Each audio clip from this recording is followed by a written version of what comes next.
Hi guys, I've had some questions about these blanks. These are the blanks that we sell that you can make all kinds of goodies with, especially obviously the bracelet blanks out of them. So this is what you're going to receive. It's just a rough cut piece. This is the 1/4 inch by 6 inch. And there are several ways to file it. It will need filing, especially on the ends here and then even on the sides. So kind of think of it as filing your nails. This is kind of the technique that you would use to do these with. This is an old file that, gosh, I found in the garage my husband had. I believe it's referred to as a bastard file, and it's been around forever, but you can actually just take your blank and just run it down this file, and it's going to help smooth that corner. Then you would obviously do it on the other side. So that's something that you can use. Here's something else that I use, another find from my husband in the garage. This has some sandpaper on it. I believe the sandpaper is a coarser grit. It's about 320. And I've used this numerous times, and I just, in one direction, do this. And then also, I will take it on the edge, one edge, just kind of slide it, and on the other edge.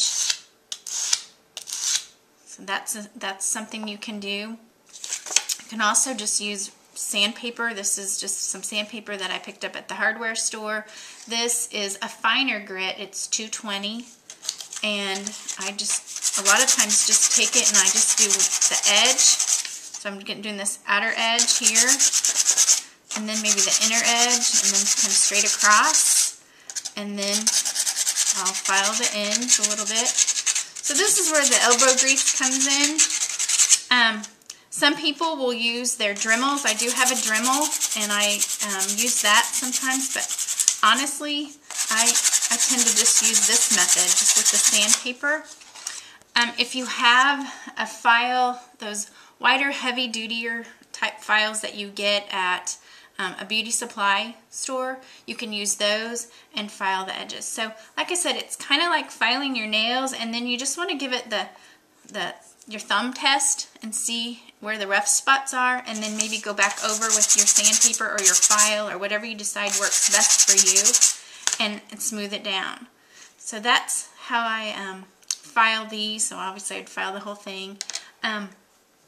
Also wanted to point out on this is the nickel silver, this is obviously copper, 16 gauge. It's really nice and heavy, and it works great with our bracelet bender, and you can also use the bracelet bending pliers. I don't have those in front of me right now, or I would demonstrate for you, but you can look at the video that shows how to use the bracelet bending tool. It's fantastic. But here is nickel silver, and when you get it, you might be surprised and think, ooh, why did I order this? It's not very pretty. Well, it's kind of the ugly duckling. It starts off with this, kind of has a haze on it, but you'll obviously file around, or I think this is the thinner, this may be the 22 gauge. You can cut it and make a blank out of it. But once you start working with it, I don't usually clean it until after I've stamped it, but here's my sophisticated cleaning box. This is just a lid, and it helps contain the lint that will come off of your steel wool. So when you get ready to polish up your nickel silver, I'll just go in one direction. I love the steel wool. You can use your polish pad. I don't have a polish pad in front of me, or I'd demonstrate that. And it will really give a great brushed finish look to your nickel silver.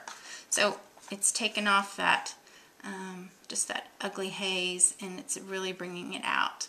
So I'll demonstrate the other side. There's some green. I think I say on the listing there's sometimes some marking from a marker on it, and that has just disappeared. So that's one of the ways I finish off my metal for making bracelet blanks or just whatever you're designing. Hope that helps you. Stay tuned. I'm going to try to get a lot of videos made for you guys demonstrating different products that we have and just different techniques. So stay tuned. Thanks.